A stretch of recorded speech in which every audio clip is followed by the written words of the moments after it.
सभी को नमस्कार। आप सबका वेलकम है ऑन माय यूट्यूब चैनल जिसका नाम है साहिल मलिक व्लॉग्स। अगर आप नहीं हो तो ज़रूर सब्सक्राइब और शेयर कीजिएगा वीडियोस को। आज का सेशन रहेगा हमारा वो प्रॉब्लम्स हमारी कैसे परमानेंटली क्योर हो सकती हैं और दोबारा वो प्रॉब्लम कभी रिपीट नहीं होगी, ऐसा कौन सा इलाज है। सबसे पहले बात करेंगे स्टैमरिंग की, यानी कि अटकना। अटकने का मतलब क्या होता है? रुक रुक के बोलना अपनी बात को। जब कोई इंसान लगातार नहीं बोल पाता तो उसको बोला जाता है कि ये इंसान रुक जाता है बोलते हुए, यानी कि वो अटक जाता है बोलते हुए।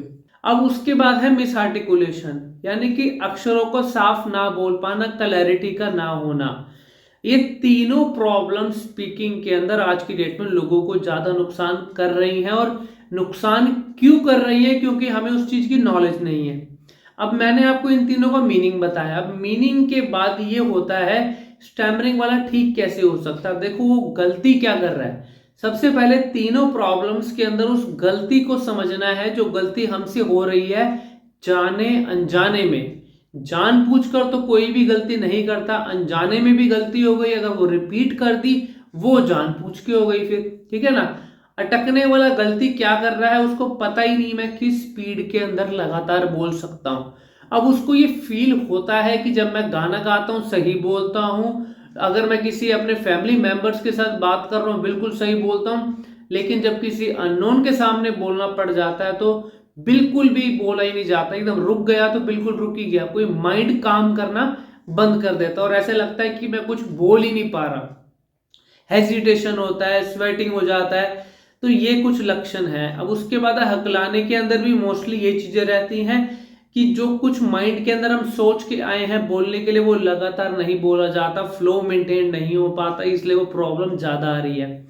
मिस आर्टिकुलेशन के अंदर क्या होता है, अक्षरों का गलत उच्चारण, एक बार किया दो बार किया, उसकी गलत बोलने की जब आदत बन गई, वो गलत उच्चारण होता गया, वो मेरी आदत बन गई, यानी गलत आदत बन गई। गलत आदत में कुछ भी बोलूंगा वहां गड़बड़ होएगी ही होएगी।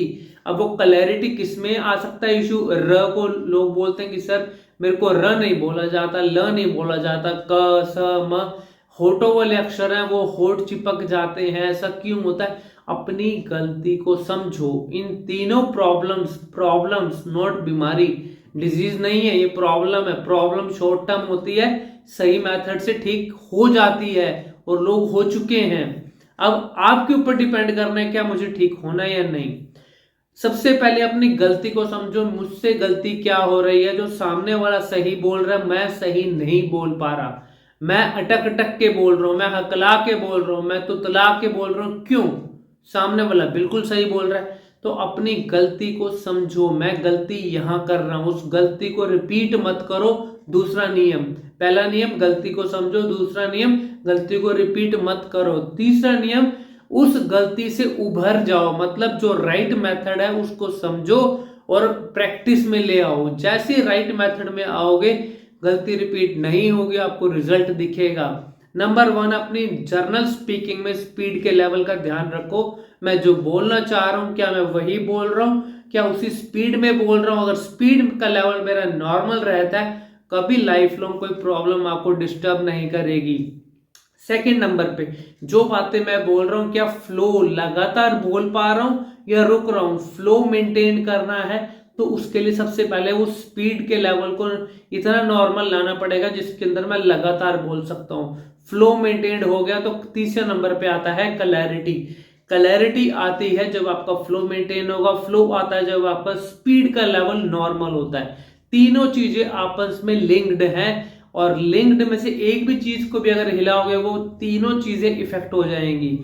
फिर भी कोई चीज अगर नहीं समझ में आ रही, एक ऑनलाइन सेशन के लिए आप सामने आ जाना, आपको रिजल्ट दिखाएंगे। उस आधे घंटे का सेशन होता है हमारा 1 to 1 में, व्हाट्सएप पे वीडियो कॉल पे।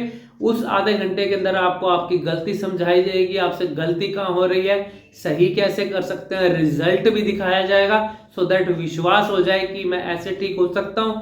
फिर भी कोई चीज नहीं समझ में आ रही कमेंट सेक्शन में लिख देना, नेक्स्ट वीडियो आपकी इंक्वायरी पे आपको मिल जाएगा। Thank you very much, happy to help you, God bless you.